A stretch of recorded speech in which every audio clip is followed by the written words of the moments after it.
उद्धरेदात्मनात्मानं नात्मानम् अवसादयेत् आत्मैव ह्यात्मनो बन्धुरात्मैव रिपुरात्मनः उद्धरेदात्मनात्मानं नात्मानम् अवसादयेत् आत्मैव ह्यात्मनो बन्धुरात्मैव रिपुरात्मनः। ध्यान योग नामक इस चैप्टर का 5वां श्लोक गीता में भगवान कृष्ण इस 6वें अध्याय के 5वें श्लोक में कहते हैं, उद्धरेदात्मनात्मानं, हमारा मन आत्मा का उद्धार करे, उसे पतन की ओर न ले जाए। हमारा ये मन आत्मा का मित्र भी है और शत्रु भी है। उद्धरेत मीन्स उद्धार करे, आत्मा यानी मन से, आत्मानाम आत्मानम यानी बद्ध जीव या आत्मा का।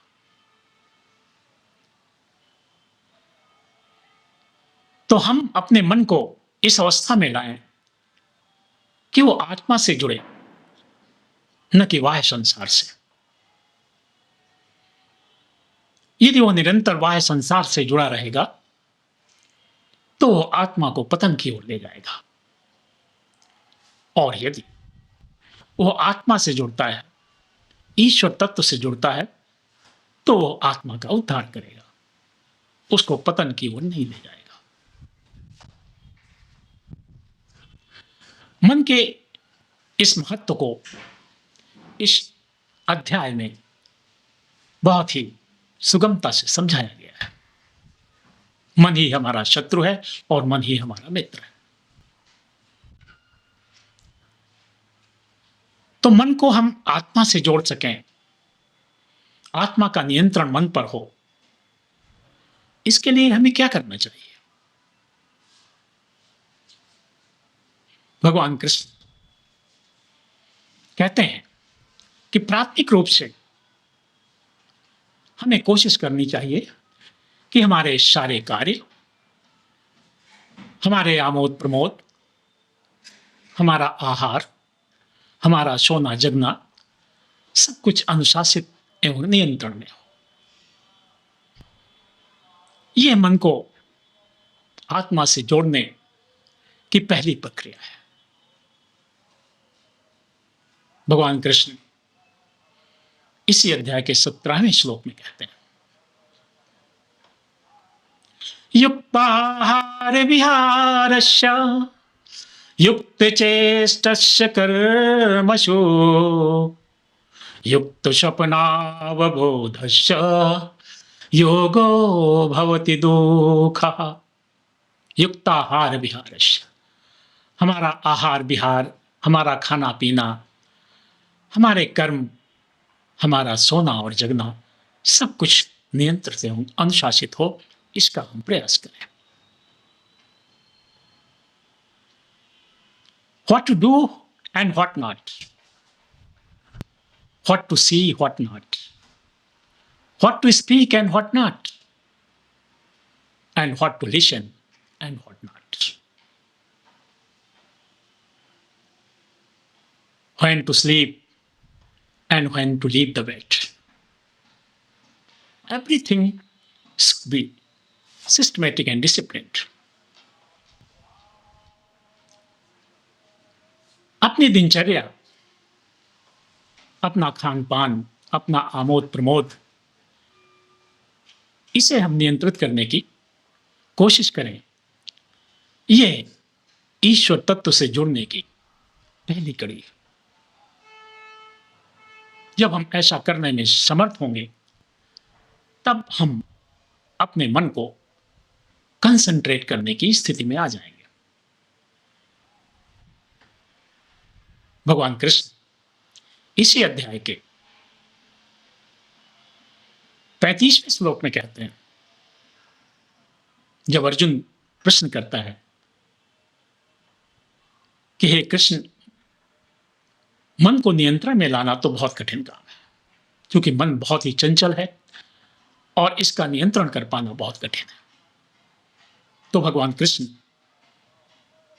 35वें श्लोक में, इसी अध्याय के 35वें श्लोक में कहते हैं, असंशयं महाबाहो मनो दुर्निग्रहं चलम् अभ्यासेन तु कौन्तेय वैराग्येण च गृह्यते। असंशयं महाबाहो मनो दुर्निग्रहं चलम् अभ्यासेन तु कौन्तेय वैराग्येण च गृह्यते। हे अर्जुन, अभ्यास से सब कुछ संभव है। हम योग के माध्यम से ईश्वर तत्व से जुड़ने का अभ्यास करें, आत्मावलोकन का अभ्यास करें। निसंदेह मन बहुत चंचल है, लेकिन हम योग की प्रैक्टिस कर अपने को ईश्वर तत्व से जोड़ सकते हैं। इसके लिए हमें कम से कम एक दिन में आधे घंटे के लिए योग की मुद्रा में आना है। To sit still and contemplate, शांत मुद्रा में बैठें और चिंतन करें ईश्वर तत्व का। और इस योग मुद्रा में हम अपने दोनों आईब्रोज के मध्य में अपने मन और समस्त इंद्रियों को कंसंट्रेट करने की कोशिश करें। We should concentrate our senses between the two eyebrows. दोनों आंखों के मध्य का जो भाग होता है वो इस शरीर का आज्ञा चक्र होता है। जब हम अपने मन को और समस्त इंद्रियों को इस जगह पे कंसंट्रेट करते हैं और ईश्वर तत्व का चिंतन करने की कोशिश करते हैं, तो निसंदेह हमारा मन समस्त इंद्रियों के साथ ईश्वर तत्व से जुड़ता है और बाह्य संसार से धीरे धीरे विमुख होता जाता है। तो हम एक दिवस में कम से कम 30 मिनट योग मुद्रा में आए और ईश्वर तत्व का चिंतन करें। अपने मन को कंसंट्रेट करते हुए हमें सोचें, ये गुनगुनाएं कि ये सारा संसार, सारा ब्रह्मांड एक तंतु से जुड़ा हुआ है, परमात्मा से जुड़ा हुआ है। उसी तत्व से सारा पदार्थ, सारा दृश्य जगत, सारी जीवात्माएं उत्पन्न होती हैं और उसी में विलीन होती हैं। हम ऐसा सोचते हुए मन ही मन ये गुनगुनाएं, जिसने सूरज चांद बनाया, जिसने फूलों को महकाया, जिसने चिड़ियों को चहकाया, जिसने सारा जगत बनाया, हम उस ईश्वर के गुण गाएं, उसे प्रेम से शीश झुकाएं। पूरे ब्रह्मांड को हम अपने मन में एकाग्र कर लें। समस्त दृश्य जगत, समस्त जीवात्माएं और समस्त जीवात्माओं और दृश्य जगत का स्रोत परमात्मा सब एक ही सूत्र में बंधे हुए नजर आने लगे, तो ये योग की स्थिति आती है और हम अपने आप को ईश्वर तत्व से जोड़ने में समर्थ होते हैं। ऐसा निरंतर करने से हम निश्चित रूप से परफेक्शन की स्थिति में आ जाएंगे, ईश्वर तत्व से पूर्णतः जुड़ पाएंगे। अर्जुन एक प्रश्न और करता है इसके पश्चात कि हम इसकी कोशिश तो करें, लेकिन इसमें यदि असफल होते हैं तो ऐसे असफल योगी की क्या स्थिति होती? अर्जुन इसी अध्याय के 37वें श्लोक में कहता है, अयति श्रद्धयोपेतो योगाचलित मानसः अप्राप्य योग संसिद्धिम काम गतिम कृष्ण गच्छति।